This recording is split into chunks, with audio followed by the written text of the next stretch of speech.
welcome back to the workshop. It's wonderful to be back on the lathe again. I haven't been here for about 2.5, 3 weeks as I've been off on holidays. And by the way, thank you to all those people who wished me a very good time while I was away. We all had a wonderful fun and it was nice and relaxing, but now it's time to get started again. So anyway, we've got a nice piece of yew here and I want to make a vase.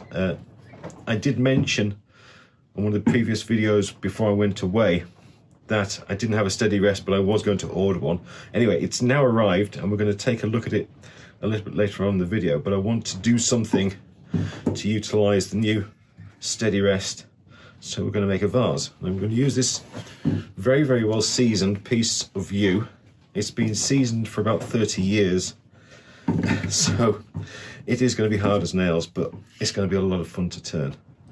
Now we are going to make a vase, so first thing we've got to decide is which is the top and which is the bottom. And to be honest, I don't think it's going to make an awful lot of difference. That's the widest aperture on this end compared to that one. But this end has some very interesting bits going on. So I don't know. Right, okay. I do want this to be quite a long, slim, elegant vase, narrow at the top, so I think we'll use this as the top. So first of all, we're going to mount it between centres, like that. Turn a tenon on here, we'll start working on the shape, and then we'll turn it around and hollow it out. Right, let's get started.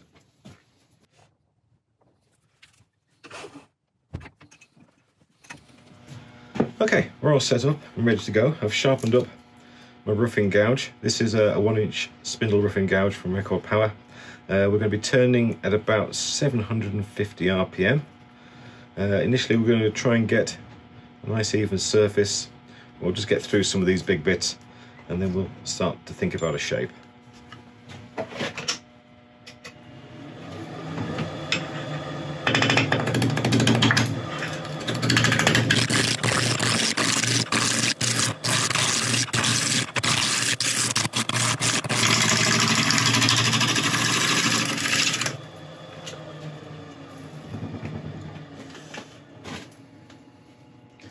Okay, so far that's cutting better than I thought it would.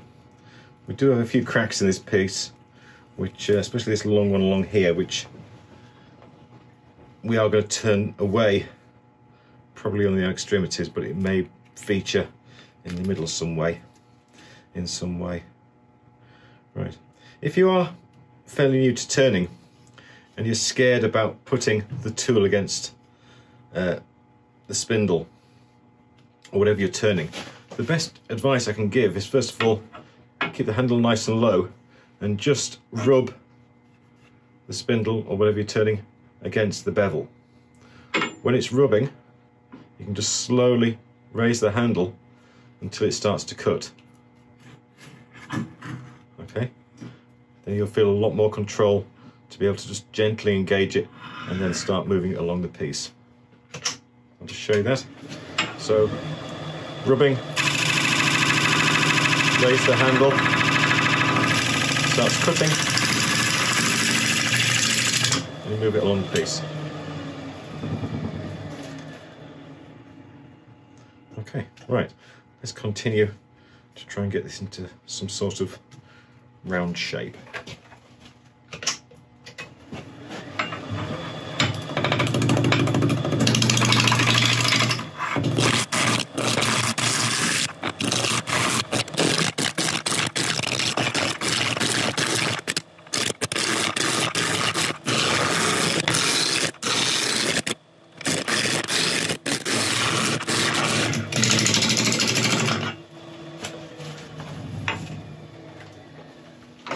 That's got a lot of the surface tamed, which is nice. Now we are going to put a tenon on the bottom to hold it when we turn it around. We want this vase, it's probably going to end up a little bit shorter than this overall. I think this is about 15 inches at the moment, so it's probably going to end up hopefully around 12 inches. But I do want to keep some of the natural elements of this in the vase. So what I'm thinking currently is putting a wing in it somewhere. I'm not quite sure where yet though. So I think the next step is to start shaping from here down to the base and start creating the tenon. I want to keep a very close eye on this crack that goes all the way through. Goes in about 1.5 inches. Goes in about 1.5 inches on both ends. So there's plenty of wood there to hold it together, but I just need to keep an eye on it so it doesn't give us any problems. Right, so working from there down.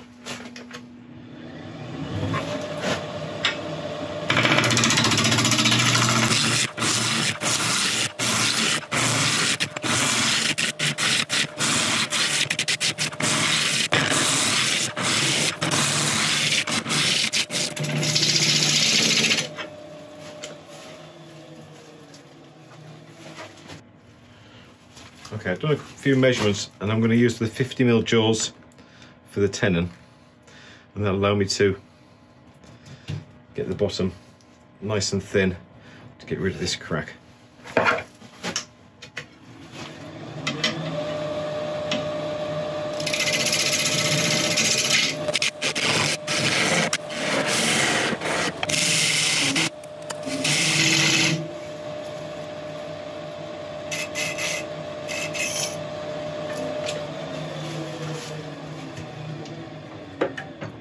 Okay, tenon's made. I'm going to start working this shape further up to a point where I think I can get this wing in.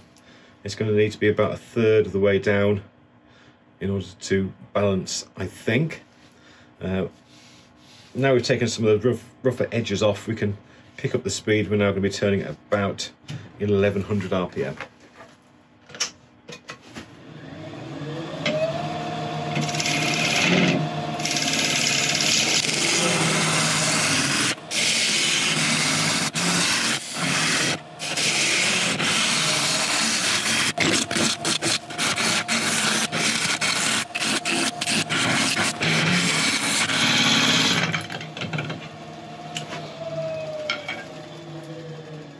Now I've got an idea where that wing's going to be, I can start bringing this into line a bit more with it. It needs to be narrow at the base and a gradual curve, almost straight, I think, from there to there.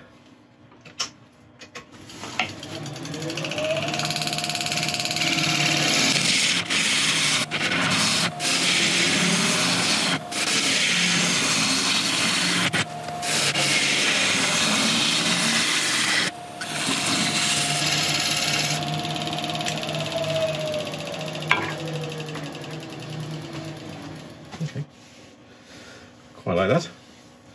This bark may give us a couple of issues. We have to go in just a little bit further still. But there's plenty of room for that. Right, I'll not worry about that for a second. I'm just going to start working on the other side of where this wing is. I'll start taking it down from about there outwards.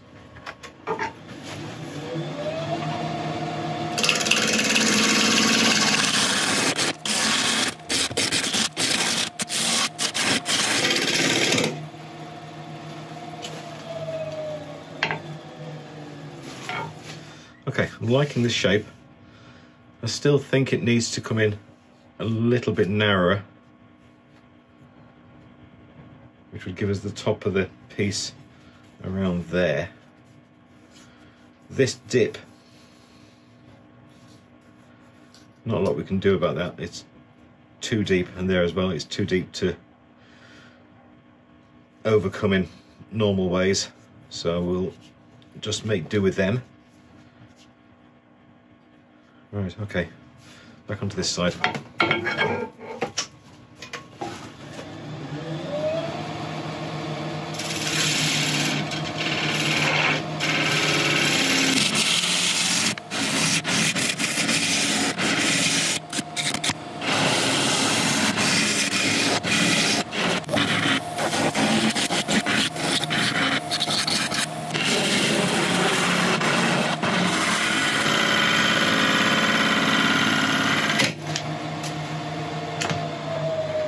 Ah, got too close.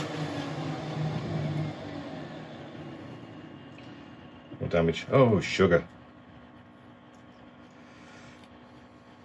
Okay.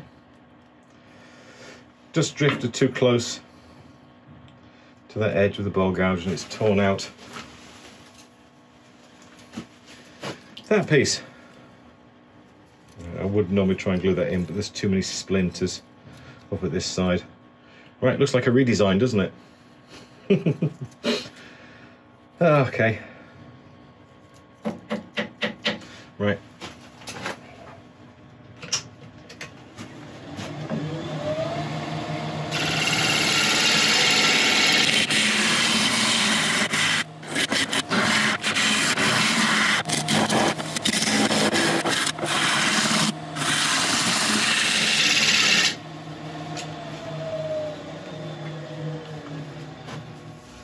Okay, we've just about got rid of the mishap, so we've got to figure out how to make that shape work with the top. And I think, as opposed, before I was thinking of like a bullet nose almost closing in at the top. I think I'm going to go the other way and have a more fluted top. Well, as they say, and I've said it before, bowl turners don't make mistakes, just slightly smaller bowls or vases.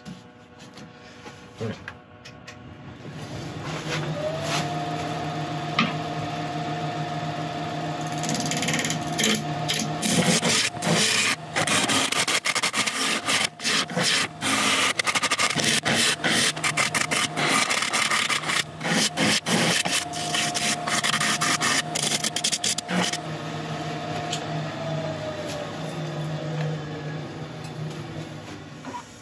Okay, right, I'm going to get the skew out and just narrow this down to see how it looks.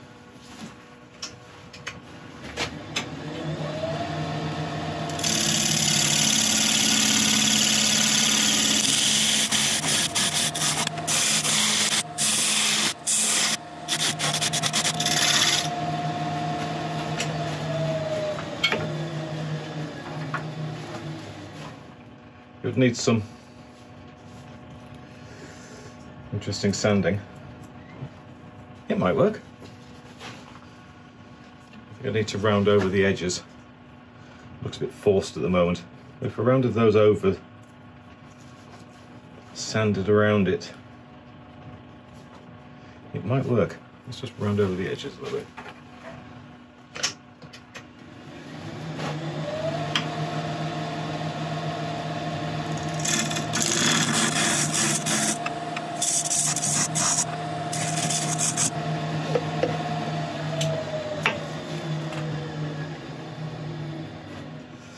Okay, I'm going to leave it in there for now.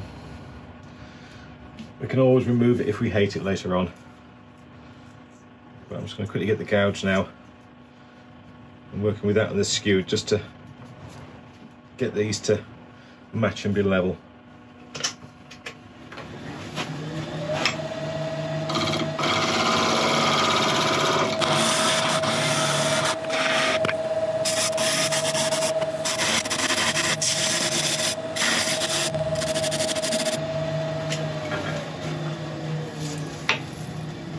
Okay, I think I've done as much damage as I can do from this side, so we're going to turn it round and start working out the other way. Okay, I've got it turned round. I'm just going to spend a couple of minutes just to sort out this top edge and do some more blending on the sides here, and then we'll start hollowing out.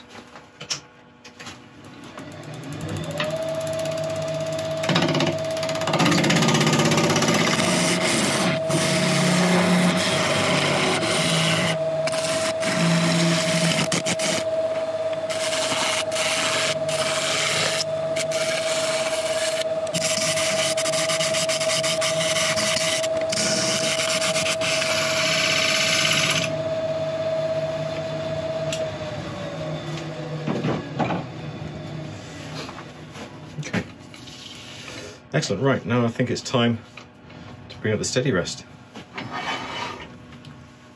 Okay, this is a steady rest I had made for this lathe specifically by a gentleman called Tim Mason, who has made a lot of these for a lot of years. He very diligently took all the measurements off my lathe, did some research of his own, so hopefully we've got something which will last me a very, very long time. Incredibly useful. He's assured me that the wheels he uses do not mark the wood in any way, which is good. Now, I've never used a steady rest before, so this is going to be fun. I'm not applying too much pressure with any of the wheels. It's there to hold the movement, the sway, as I'm working on this end.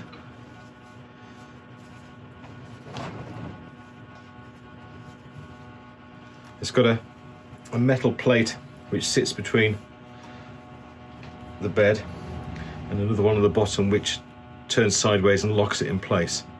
So it's good and solid. Can anybody see the problem? No? Right, my tool rest is on the wrong side. I said it's my first time, didn't I?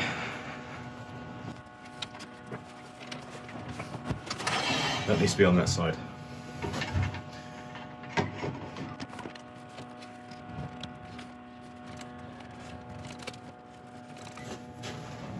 Just fire it up.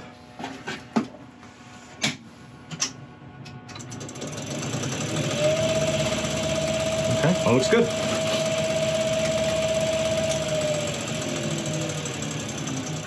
Right, initially I'm going to go down as deep as I can with a Forstner bit, and then we shall start using tools to hollow it out. Take it nice and easy.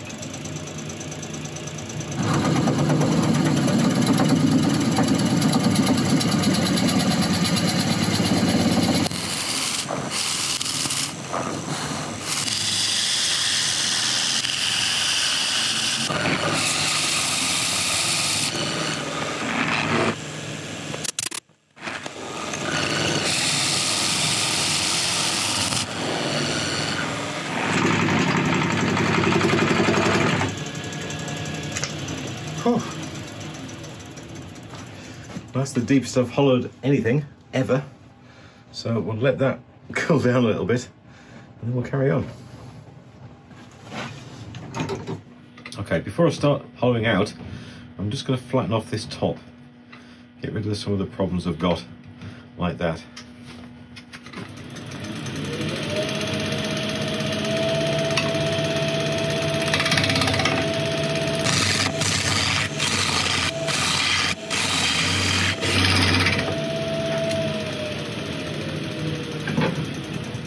Do for now.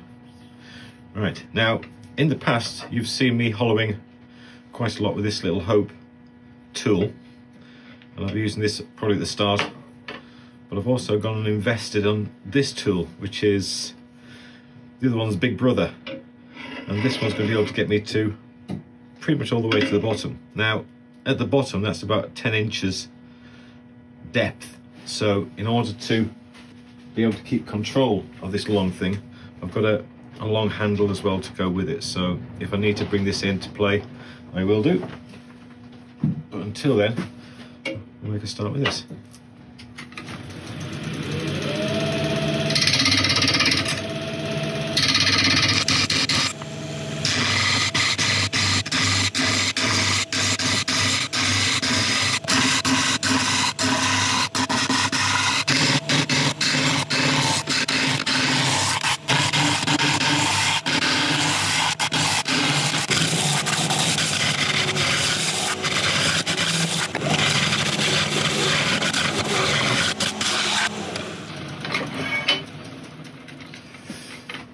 Right, well,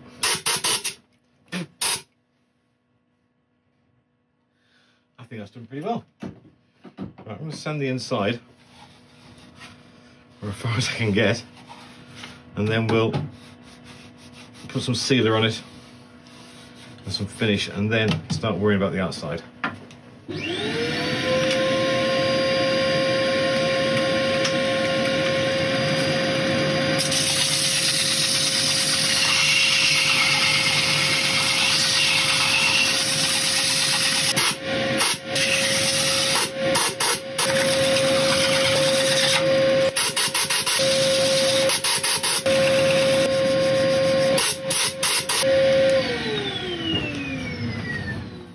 Okay, right, absolutely over the moon with the way the sanding went.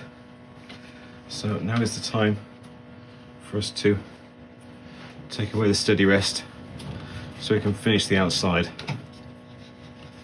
It's the deepest I've ever hollowed anything, and it was remarkably without a hitch. I could do with a longer scraper, but that's something for the future. But this little beast did absolutely brilliantly.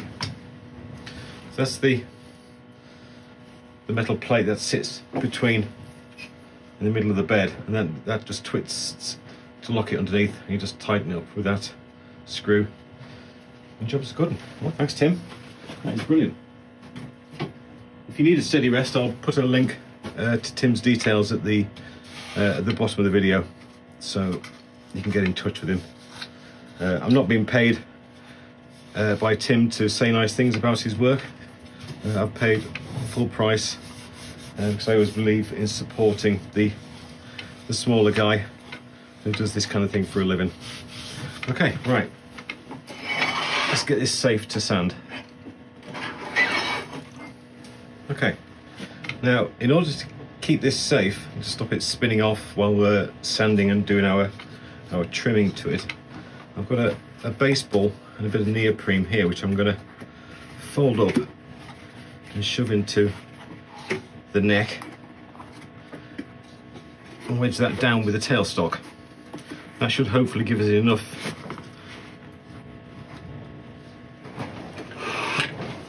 stability to be able to finish this thing off.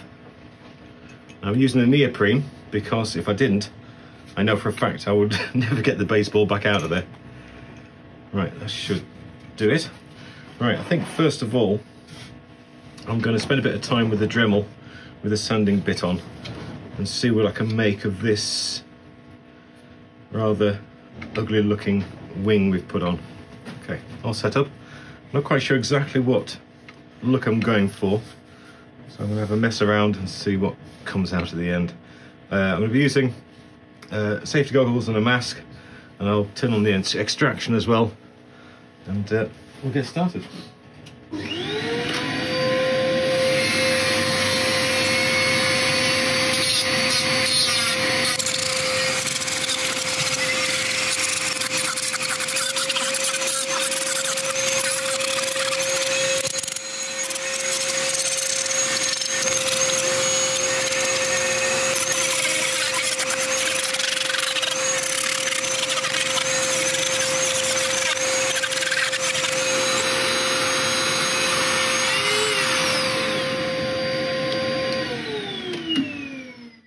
Very lightest touch on this wing just to smooth out the edges. I haven't gone too far with it, but I think it looks all right. So next stage is to sand all of this and then look at what finish put on.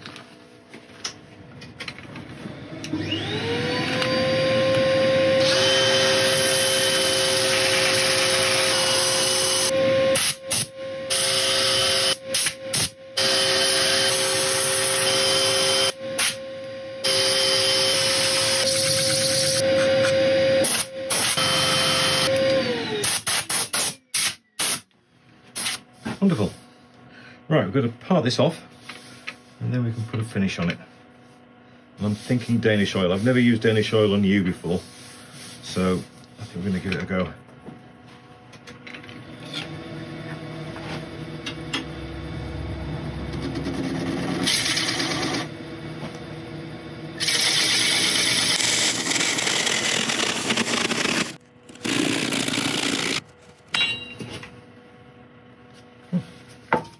Okay, we're all parted off and the base is nicely sanded. Now we're going to use the same Danish oil that we've used on a few projects recently, which is the Libron's Superior Danish oil. If you're not used to using Danish oil as a finish, then it's worthwhile, well, it's very worthwhile reading the safety instructions, because it's not as straightforward as you think. You've got to be very, very careful with the cloths you use in case of spontaneous combustion.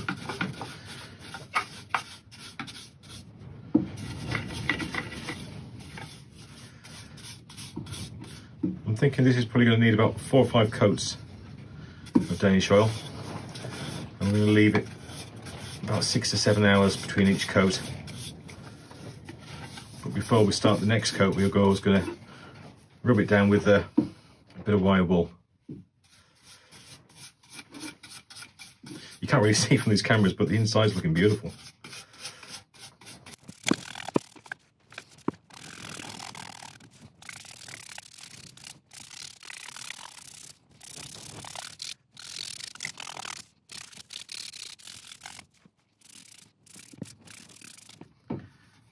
Okay, nearly done. In about 20 minutes time, I'm going to come back and I'm going to wipe off any excess I can see. And then we'll repeat the whole process in a few hours' time. Right? You don't have to stick around and wait all that long. When you say it again, it'll all be finished. Right, I'll see you very soon. Well, there you have it. A beautiful yew, deeply hollowed vase, complete with wing. I'm glad I kind of persevered and stuck with this wing. There was a few points when I felt like maybe it should go, but it's there. It does certainly add to something. I mean, without it, it would just be a long, thin vase, which in itself can look quite nice, but it does look quite interesting. Some of the figuring in this yew is just beautiful. I knew with the piece that it's going to have pips and knots and swirls and all sorts all over the place, so I always knew it was going to be nice. And it never disappoints you. It's fantastic.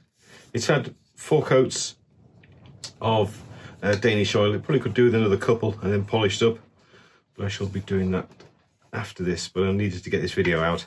I just got back from holiday, as I said, so I've been rushing for a couple of days to try and get everything sorted and edited. But this will be finished off a little bit more in the coming week. Anyway, if you've liked the video, I would really appreciate a like and subscribe and all that kind of thing. And if you leave a comment as well, then you're going to be entered into the giveaway when we get to 20,000 subscribers. That's official now. I'm not quite sure how long that will take, but when we get to that mark, then we will be doing another bowl for the giveaway. I've got an idea of what bowl to make. In fact, I've already bought the wood for it, so it is going to be good. Anyway, apart from that, thank you very much indeed for watching. I'll see you next time. Thank you.